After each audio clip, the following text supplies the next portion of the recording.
Ani. My name is Arlene Naganashe, and this is my story of accepting life's journey. In 1961, at the age of 21, I was diagnosed with myasthenia gravis. Fortunately, I had a physician who was a hope giver. He told me that I would get better, but would always need medication. I just assumed I would get better. I wasn't prepared to get worse. In 1962, I was dying from my illness and received the last sacraments. My family was called because I was not going to live until morning. My life was in order, and it was okay to die, and I felt myself dying. I felt peaceful. I was floating toward this beautiful music when all of a sudden I stopped moving away, and I felt myself coming back. Having this illness and near-death experience, I spent the next 10 years valuing each day, and I learned to accept my illness as a gift of recovery. Before my illness, I had been on the wrong path with alcohol. I thought the negative behavior associated with drinking alcohol was a learned behavior because of my family history of alcoholism and violence. Good people in my family told me, "Arlene, don't try so hard. They won't let you in. You're just going to be a drunk like the rest of us."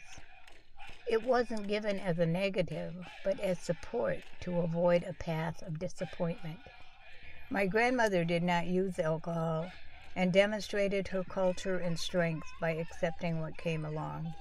She raised several grandchildren, including myself, after her husband, daughter, and granddaughter, my mother and my sister, died within a 6-month period.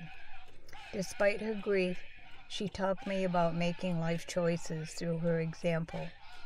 My illness and my grandmother's wisdom taught me to live every day in a good way. When my youngest son was a child, he wanted to see the Indians in the park, and I thought, look in the mirror.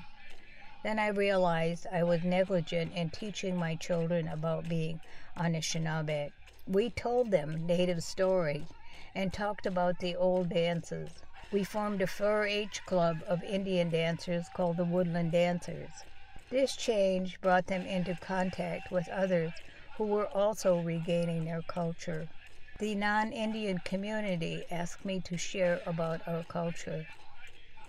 My grandmother always stressed education, as she had only completed the 3rd grade and felt uneducated. At the age of 40, when educational opportunities arrived, I started college for the knowledge and not the degree. At 60, I ended up with an MSN as a part of my life journey. I've learned to live each day in a good way and follow the direction of my Creator. I learned to walk in both worlds as an Anishninabeg Quay, and as a great-grandmother, I share what I have learned.